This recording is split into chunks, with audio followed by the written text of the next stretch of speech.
Assalamualaikum dan salam sejahtera.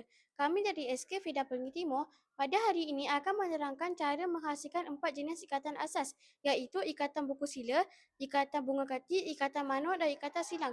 Setiap ikatan mempunyai fungsi dan kegunaan yang berbeza mengikut situasi. Pertama, ikatan buku sila. Ikatan buku sila merupakan ikatan asas yang digunakan untuk menggabungkan dua hujung tali yang sama saiz.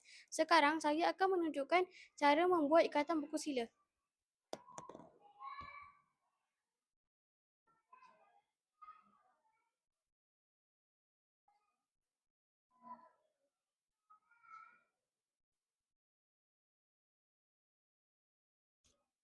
Kedua, ikatan bunga keti. Ikatan bunga keti digunakan untuk menghasilkan satu gelung yang mudah dibuka semula. Sekarang saya akan menunjukkan cara membuat ikatan bunga keti.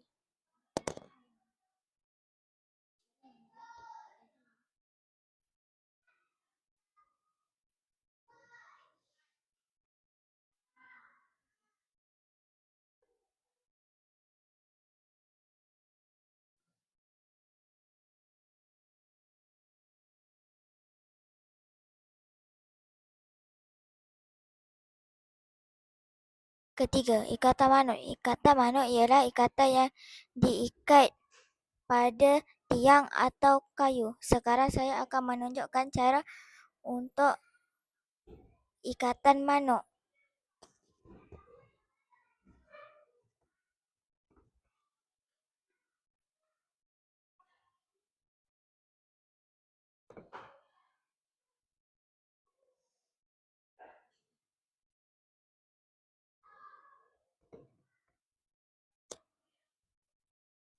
Akhir sekali, ikatan silang. Ikatan ini digunakan untuk mengikat dua batang kayu yang bersilang.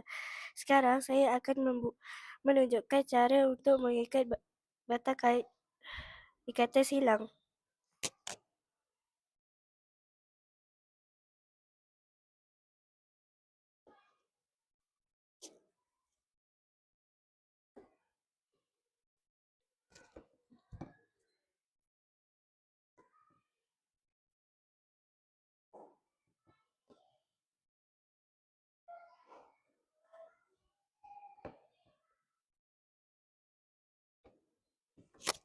Sekian, terima kasih.